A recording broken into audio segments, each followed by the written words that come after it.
Assalamualaikum warahmatullahi wabarakatuh.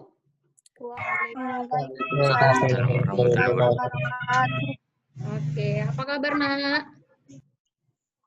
Alhamdulillah baik ya. Nah, sekarang banyak yang menghubungi Ibu di via WA mengenai remedial, tugas-tugas. Nah, tapi nanti akan kita bicarakan setelah ini ya. Oke, ini kita sudah memasuki semester 2, tapi masih COVID. Jadi doakan aja mudah-mudahan COVID-nya reda biar kita bisa tatap muka kembali. Nah, jadi untuk semester 2 ini, materinya itu apa aja? Nah, jadi kalian dihadapkan dengan teori ya. Ini ada materi larutan elektrolit dan non-elektrolit. Oke, sebelum kita mulai, seperti biasa, Nak, kita berdoa dulu. Mudah-mudahan pelajaran hari ini bisa diingat sampai tuntas dan dikerjakan kuisnya di psikologi dengan maksimal. Oke, berdoa dimulai. Doa selesai. Nah, ini partisipannya ada sekitar 40, berapa ini? 41 ya? Ada yang mau live? Ayo, ada yang mau live nggak? Ada ya? Oke, jadi kalau misalkan udah nggak ada lagi yang mau live, Ibu akan mulai. Materi yang pertama di semester 2 ini adalah larutan elektrolit dan non-elektrolit. Oke. Sebelumnya, nah, yang akan kita pelajari hari ini adalah bisa menjelaskan perbedaan antara larutan elektrolit dan non-elektrolit. Oke. Kemudian bisa menganalisis zat-zat yang tergolong pada larutan elektrolit dan non-elektrolit. Sebelum kita ke elektrolit dan non-elektrolit, nah Ibu akan jelaskan dulu.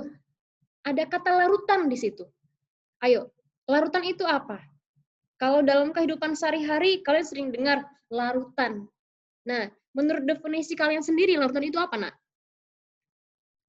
Campuran homogen. Jangan dulu dilihat ini, dua. Ya. Jangan dulu Campuran dilihat ini, Nak, ya. Ini kan definisi kimia. Kalau secara sehari-hari, larutan itu apa? Dua zat yang saling melarutkan.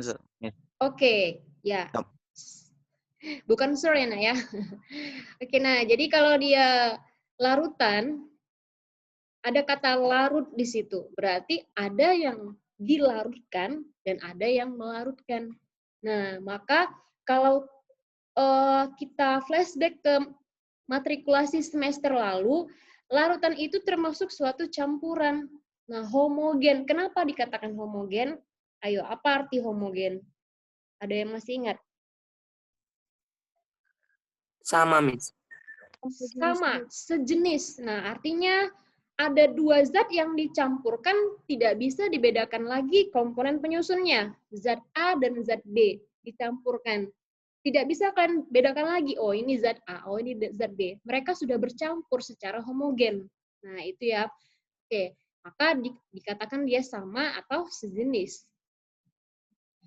Mereka saling melarutkan, ya. Jadi larutan itu terdiri dari zat terlarut dan pelarut. Nah, ini harus bisa dibedakan. Kalau terlarut itu adalah komponen yang jumlahnya lebih sedikit. Kalau pelarut itu komponen yang jumlahnya lebih banyak. Misalkan garam dapur dilarutkan dalam air. Berarti yang terlarut siapa?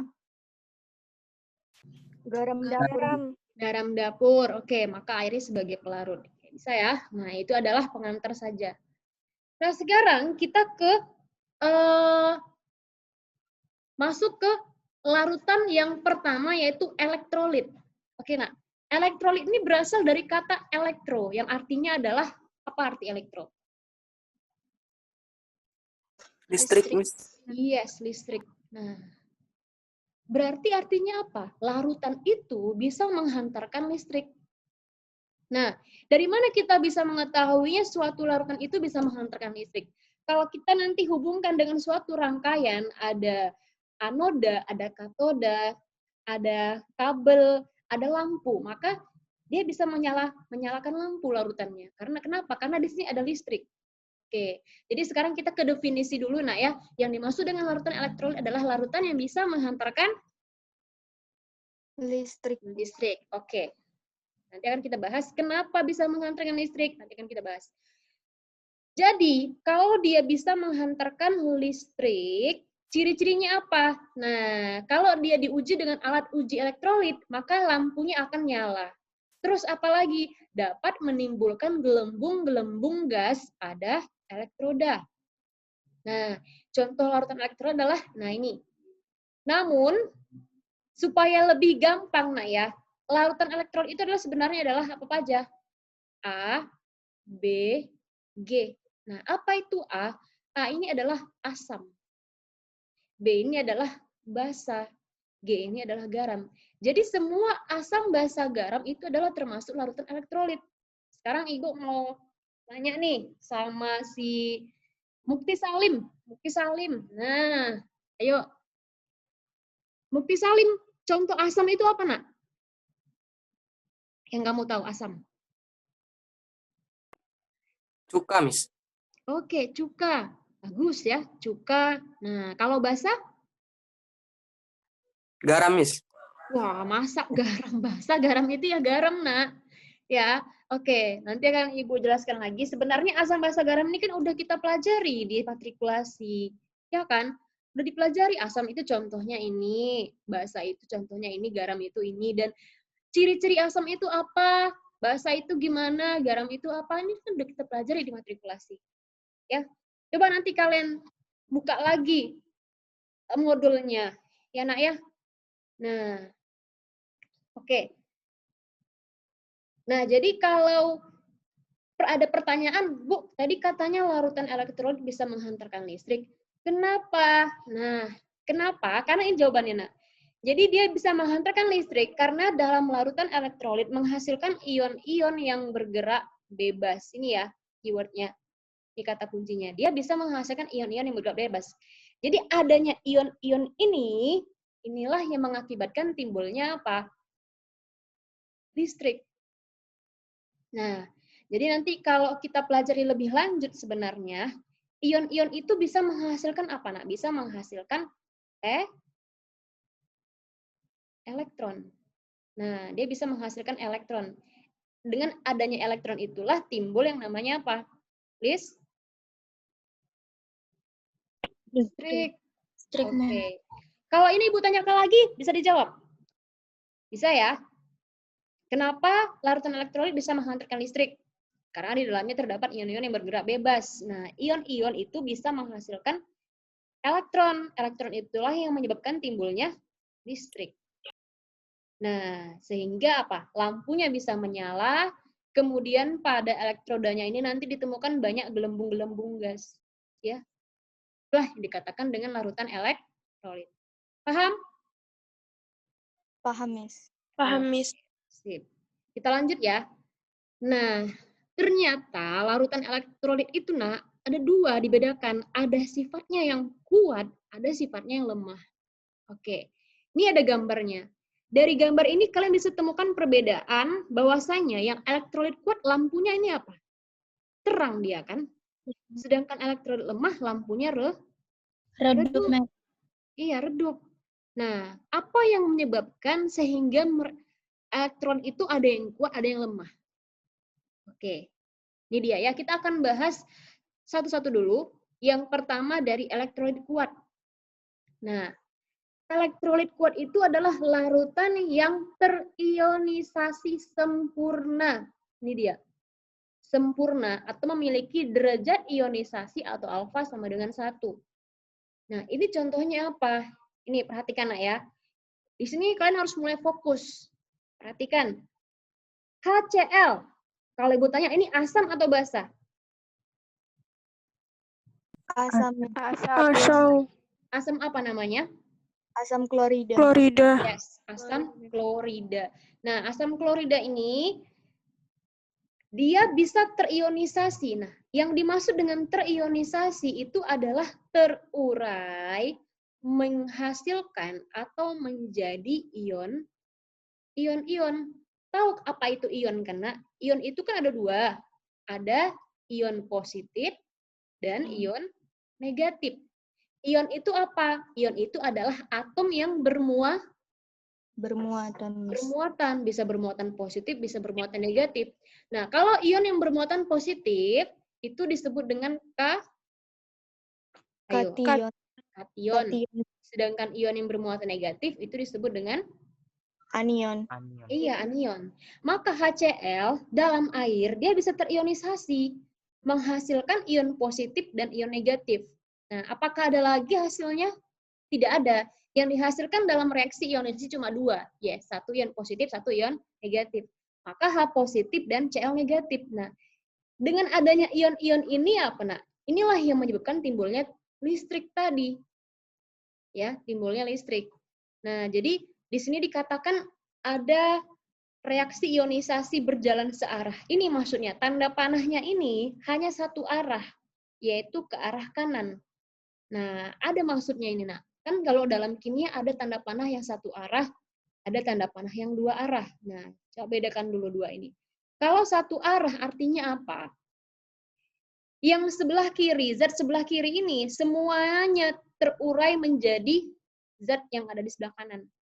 Tetapi kalau dua arah, zat yang di sebelah kiri bisa membentuk zat yang di sebelah kanan, dan zat yang di sebelah kanan itu bisa kembali membentuk zat yang di sebelah kirinya. Paham? Paham, Miss. Ya, paham. Oke, nah, jadi kalau ciri-ciri elektrolit kuat, semua HCl terurai menjadi H positif dan Cl negatif. Artinya, di dalam larutan itu ada lagi nggak kita temukan HCl? Tidak ada, Miss. Tidak ada. Nah ya, semuanya sudah dalam bentuk ion. Otomatis apa? Listriknya akan semakin kuat. Maka lampunya nanti akan semakin terang. Karena banyak ion-ion yang dihasilkan. Paham? Paham ya? Nah, apa-apa aja yang tergolong larutan elektrolit kuat, ya udah. Tadi kan kalau elektrolit ada 3, yaitu asam, basa, garam. Berarti kalau elektrolit kuat, yaitu asam kuat, basa kuat, dan garam yang berasal dari asam kuat, basa kuat. Karena garam itu sendiri merupakan apa? Merupakan asam yang direaksikan dengan basa. Oke, nanti di kelas 11 ini akan kalian pelajari kok. Asam kuat itu apa-apa aja, basa kuat itu apa-apa aja, yang lemah itu apa-apa aja. Nah, sampai sini paham ya? Oke, sekarang kita lanjut. Tadi elektrolit kuat, yang berikutnya adalah elektrolit lemah. Nah, kalau lemah, lawannya berarti apa? Larutan yang zat terlarutnya hanya terionisasi sebagian. Oke, tadi kalau kuat, dia terionisasi sebagaimana? Sempurna, Miss. Sempurna ya, kalau ini dia sebagian. Nah, sebagian atau memiliki derajat ionisasi alfanya di antara 0 sampai 1. Atau alfanya nanti bisa lebih kurang sama dengan apa? Kurang dari 100%. Ya. Nah, jadi contohnya ini. Nah, lihat nah. HF ada tanda panah dua arah. Nah, ayo, siapa yang bisa mengartikan ini? Bolak-balik artinya reaksinya bolak-balik, Miss. Ya. Terus apalagi, Nak? Artinya bolak-balik maksudnya gimana dalam reaksi ini? HF dapat berubah menjadi ion-ion H+ dan F negatif, dan H+ dan F negatif dapat bereaksi menjadi H kembali, Miss. Iya, bagus. Nah, Zuriyah ya, Nak ya. Oke, Zuriyah akan Ibu kasih nilai kuisnya plus 4 ya, Zuriyah. Oke. Untuk kuis hari ini, Nak ya. Oke. Nah, betul ya. Jadi nanti di sini, di larutan HF. HF itu apa sih? Asam? Florida. Nah, iya, fluorida. Nah ya, kalau dilarutkan dalam air, dia bisa terurai menjadi ion H positif dan F negatif. Dan ion H positif dan F negatif ini bisa kembali membentuk HF. Nah, akibatnya di dalam larutan itu, Nak, ditemukan ion-ion sedikit atau banyak? Sedikit, Miss. Sedikit. Kenapa? Karena dia kembali membentuk zat awalnya lagi. Nah, sehingga sedikit. Akibatnya apa? Sehingga dia menghantarkan listrik. Menghantarkan listriknya lemah, ya kan? Lemah. Nah, dibuktikan dengan nyala lampu yang redup.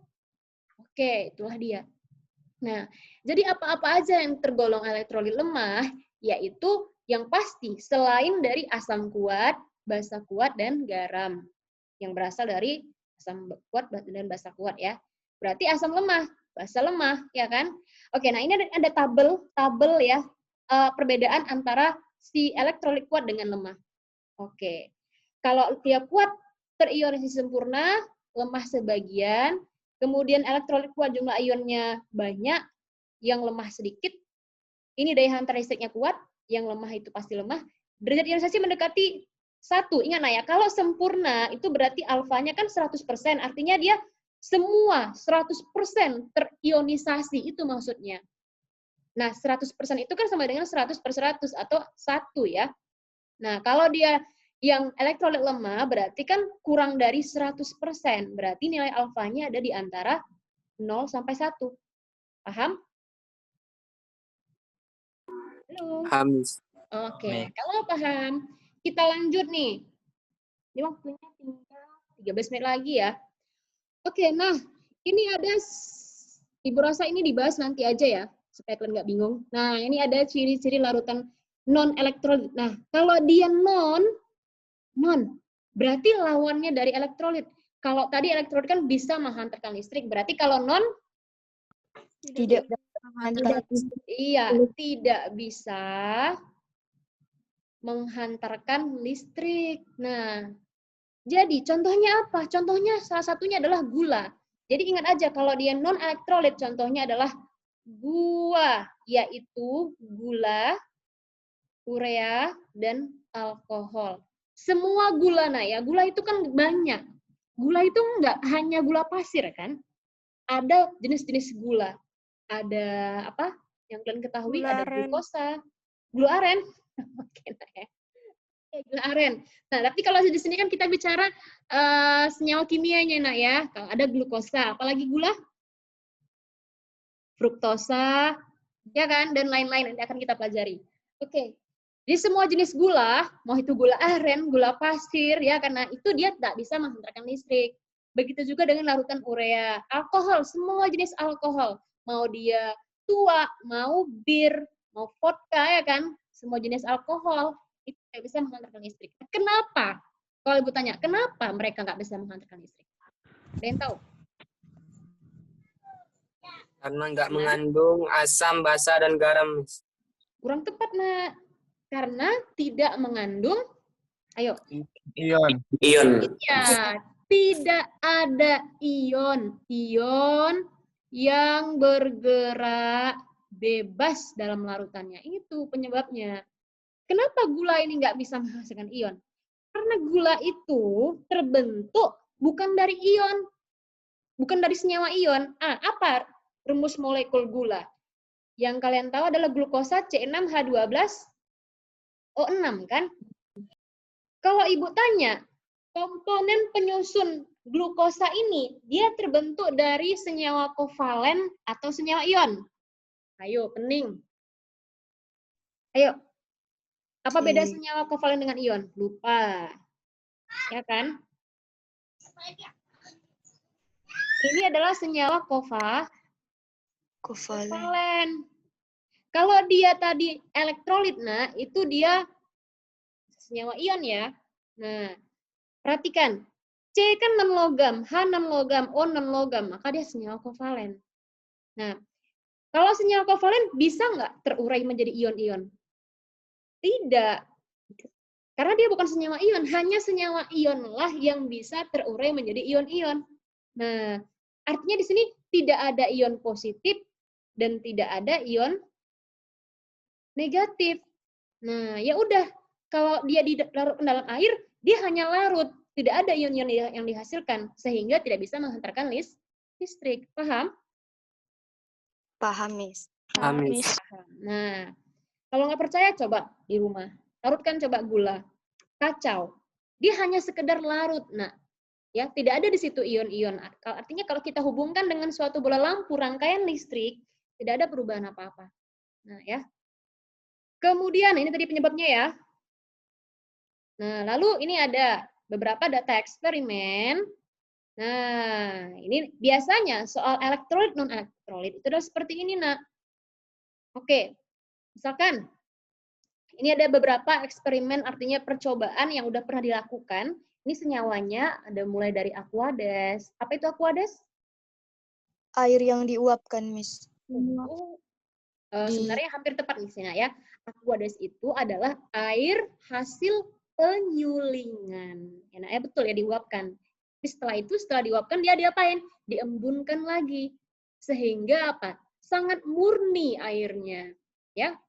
Nah, tetapi di Aquades ini tidak ada nilai gizinya. Kenapa? Tidak ada mineral di sini, hanya air. Oke, ternyata Aquades dari segi nyala lampu tidak menyala. Kemudian di elektrodanya gelembung gas tidak ada. Jadi kalau Ibu tanya, Aquades termasuk elektrolit atau non-elektrolit? Non-elektrolit. Yes, betul ya. Maka Aquades termasuk larutan non-elektrolit. Garam dapur. Nah, lampunya terang, gelembungnya banyak. Berarti Elektrolit. oke, elektrolit ya. Kuat atau lemah? Ayo. Kuat. Iya, kalau udah terang berarti elektrolitnya kuat, Nak. Elektrolit kuat. Nah, kita acak aja ya. Yang amonia rumusnya adalah NH3. Oke. Nyalanya redup, gelembung gasnya sedikit. Maka elektrolit lemah. Oke, satu lagi. Urea. Tidak menyala, gelembung gasnya tidak ada. Non-elektrolit. Oke, bisa paham ya. Nah, ini adalah contoh soalnya.